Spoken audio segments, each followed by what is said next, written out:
Olá! Nesse vídeo nós vamos falar sobre 3 ferramentas práticas para melhorar e gerenciar a saúde e segurança ocupacional dos seus colaboradores, de acordo com a ISO 45001.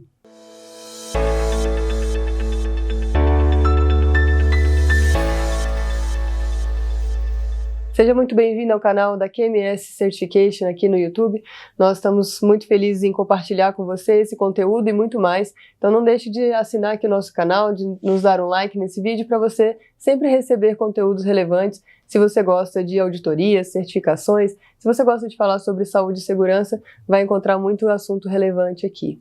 Bom, um dos objetivos principais da ISO 45001, como vocês devem saber, é garantir que a organização vai sempre buscar práticas para melhorar a saúde, para melhorar as condições de trabalho e a segurança dos seus colaboradores.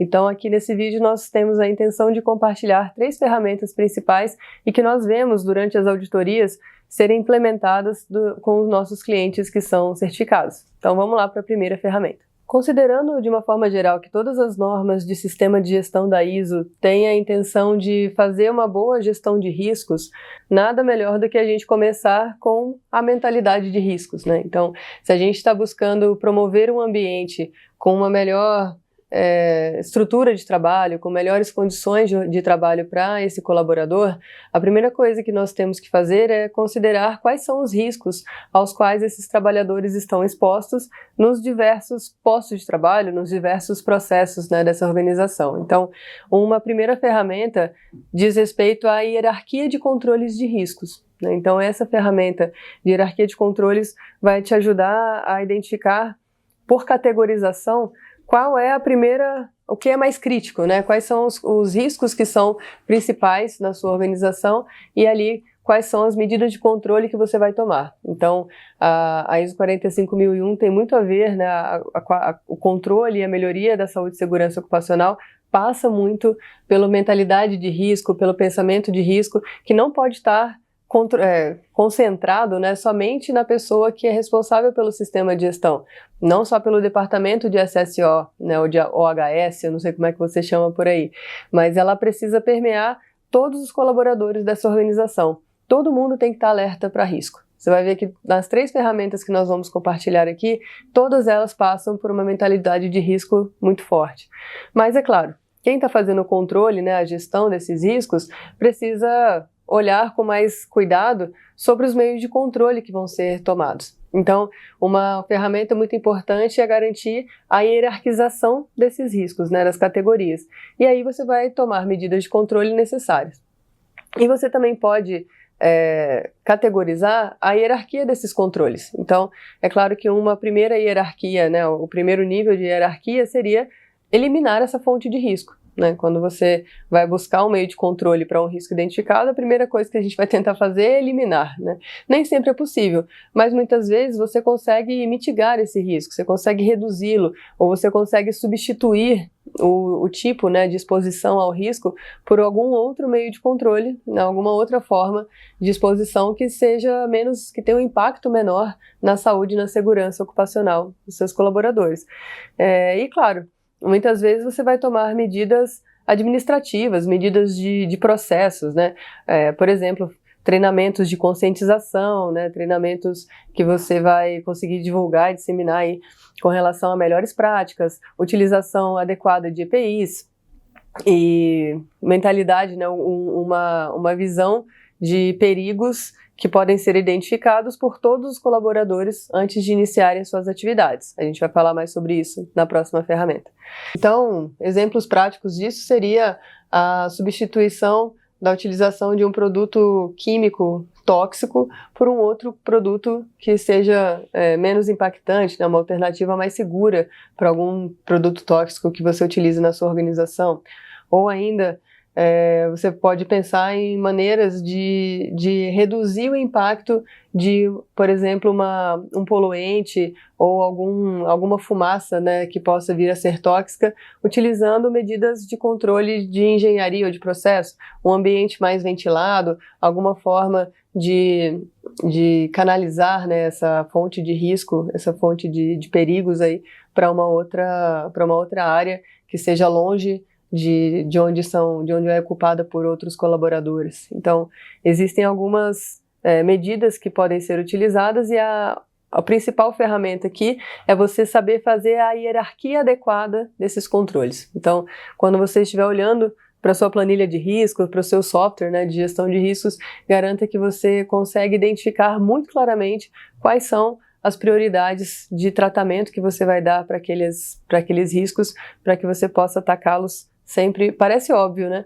Mas às vezes a gente deixa escapar. Então, uma revisão nessa sua gestão vai ser bem importante. Uma segunda ferramenta que conversa de alguma maneira com o que a gente acabou de conversar sobre a hierarquização dos riscos é a análise preliminar desses riscos, né? Então, você garantir que os seus colaboradores tenham em mente que o ambiente onde eles vão atuar pode oferecer alguns perigos e eles devem fazer uma análise preliminar dos perigos que vão ser identificados ali naquele local e se precaver, né? Tomar uma ação antes que algum risco possa ser materializado.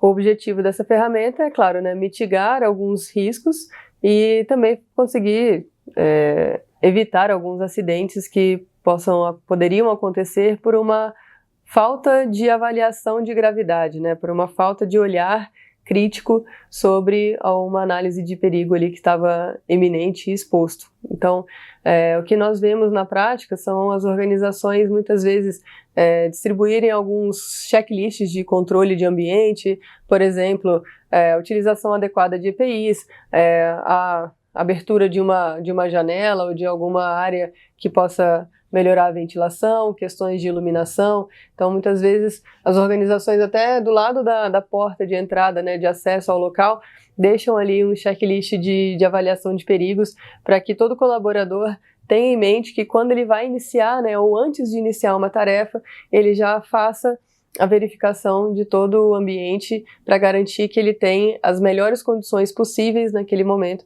para executar uma tarefa com segurança.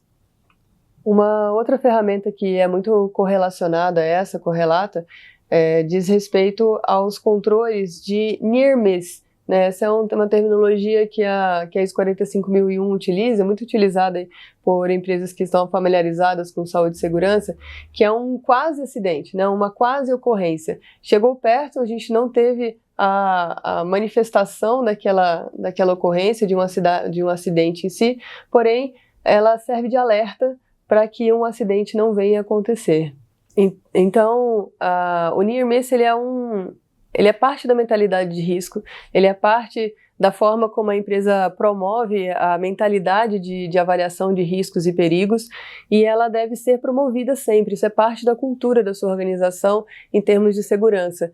O Near Miss, ele te dá indícios sobre quais são as possibilidades, né, os riscos aparentes, os perigos que podem estar um pouco mais escondidos ali e que o seu colaborador não percebeu antes, né? Mesmo fazendo análise do ambiente, mesmo utilizando o API corretamente, o EPI muitas vezes ele acaba chegando próximo de um Near Miss.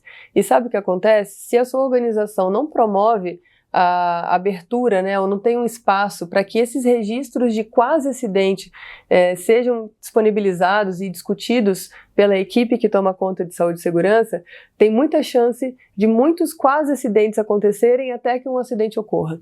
Então, o Near Miss é um sinal de alerta importantíssimo, super relevante para que a sua organização consiga coletar informações que possam te ajudar a fazer aquela primeira ferramenta, né? Avaliar quais são os riscos, hierarquizar esses controles necessários, dar para o seu colaborador um sinal de alerta, né?